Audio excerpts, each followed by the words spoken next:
My name's Geraint Wiggins. I'm Professor of Computational Creativity at Queen Mary, University of London. The research I've been talking about today is looking at cognitive architectures, in particular human-inspired cognitive architectures. That's to say, broadly, a hypothesized structure for the organization of the mind. The idea is that the brain is an information processing device, effectively, that's evolved the way it has for various reasons. And one of the things it's evolved to do, as it happens, is music. And that's the area that most of my research is focused on. Why music? Well, because first of all, it's a creative activity. And second of all, it's very fundamental to humans. So if you study music, then you're studying something which is very close to the centre of what it is to be human. There is no known society, nor has there ever been a known society that doesn't have musical behaviour. Every human seems to enjoy music.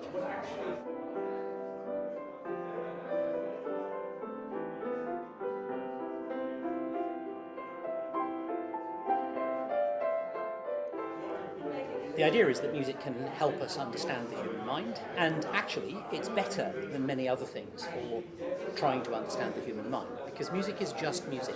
It doesn't normally refer to the real world in the way that, for example, language does. So if I'm talking, as I'm talking to you now, I'm using words that refer to things. Like the camera I'm talking to is the camera. You can't say the camera in music, which means that you don't have to do all the things in music that you have to do if you're trying to deal with language or stories or aspects of the real world that you might see or interact with in other ways. Here is a stack of cognitive layers, cognitive and perceptual layers. Down here, in case you can't read the text because it's kind of fuzzy, is audio stimulus. This is what's happening out in the world. Then there's an ear around here. And as we go progressively up through the cognitive layers, we get more and more abstract representations and more knowledge about the data that is being processed. Up here, we have pitch, time, percepts in sequence, which is a fancy way of saying notes. This is one of the things that people perceive. Up here, we have a learning system, and beyond that, we have various things that we can generate from the learning system. And the thing I'm talking about now is expectations. When we've done all that, we can predict by comparing what is perceived with what is remembered.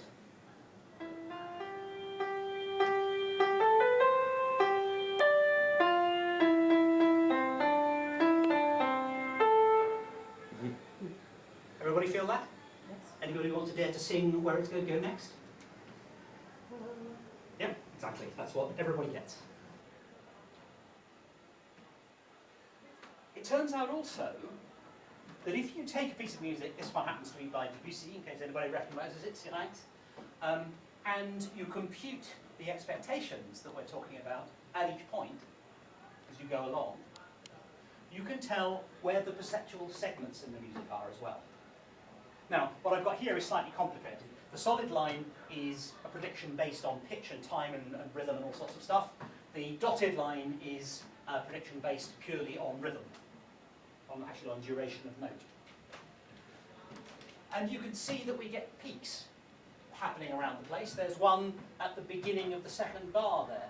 So we're able to look at this and find the structural segments, which a musicologist will tell you are musically meaningful. In one sense, music is a very simple thing to deal with. In another sense, it's a very complicated thing to deal with, because what happens in music is a very complicated, coordinated and detailed set of different things happening all together in a coordinated way in time. Even an individual note, part of a melody, is a coordinated set of things in time because there are different dimensions of music going on. There's pitch, there's timbre, that's to say the tone colour, there's volume, there's time, duration of notes, and pattern of notes, and so on and so forth. The computational model has been able to predict both behavioural responses and neuroscientific responses. So it's quite an unusual piece of work. And it can make music, after all that. It's not just about experimental results. My student Raymond Worley has been looking at applying this thing to hymn tunes, because this is a nice, well-behaved set of music. What it does is, it looks at hymn tunes, or, quote, listens to hymn tunes, and then you give it a tune, and it gives you the harmony back. And this is what it sounds like, I hope.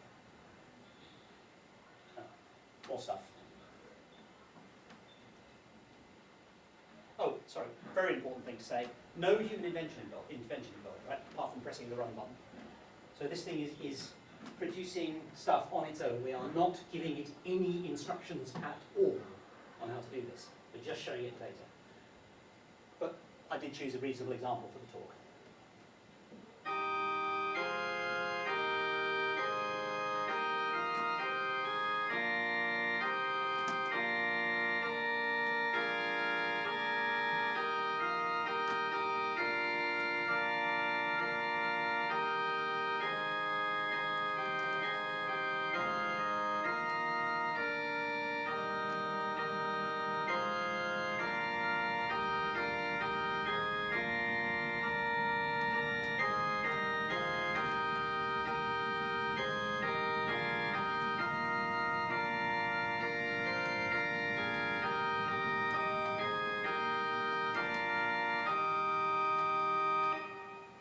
So who in this room thinks they would have been able to do that?